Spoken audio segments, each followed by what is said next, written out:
As thousands fled for safety, one family on the Gulf Coast had nowhere to go. We had evacuated many of the animals, but there was this huge tank. It's about 30 feet tall, had survived Hurricane Camille. So we left 8 dolphins. There were mother and calves in it, and we just couldn't move them because they would have died just moving them. But the surge, nearly 40 feet, topped the tank at the beachside oceanarium, washing away all 8 dolphins, victims of the surge. 13 days later, Moby Solangi and his team at the former oceanarium were determined to find the pod. We got in the helicopter and went looking for them, and we had a boat with the food on it. All of them popped up. All 8 of them, they stayed together. All of them were dehydrated, all of them were thin, they hadn't been eating or doing any of those things, so that's why it was really important that, the people from Marine Life found them and got them back up to health. It had to have been a needle in a haystack. It was, we never went thinking that we were going to, it was a shot in the dark. We wanted to be able to say, yes, we tried. And as soon as we went over the Gulfport harbor, they were right in the backyard of Marine Life. Right there in the channel.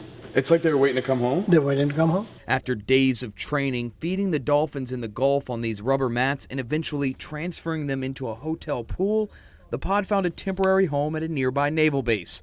But experts at the Institute for Marine Mammal Studies think the connection between trainers and the dolphins made their rescue possible. That's the only reason they got the dolphins back, because they had relationships with people and their trainers, and we could ask them certain behaviors to get them up onto the boats and get them back in. So they all banded together because they knew each other and they knew that there was somewhere better for them to be than where they were. Now, if these dolphins could talk, they'll have an incredible story.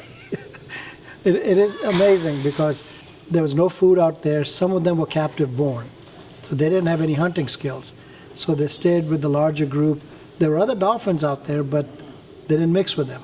The team also rescued wayward sea lions found in the swamps, another member of the oceanarium family displaced by the storm.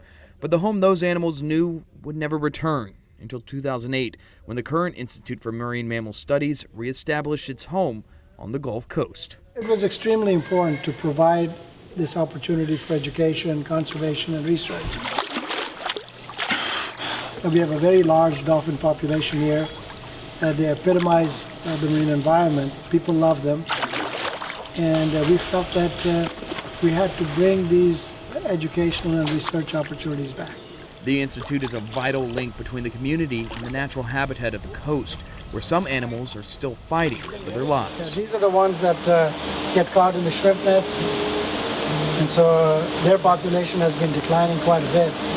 So they've been declared the most endangered of all the turtles in the world.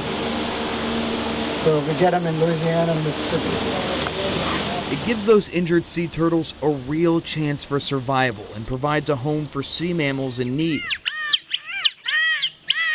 Like CJ the dolphin, a rescue who's clearly not camera shy. It's those lives that convinced Solangi to double down on the Gulf Coast. We felt that leaving a place that needed us would not be the right thing to do. And so the best option was, let's go and get it back.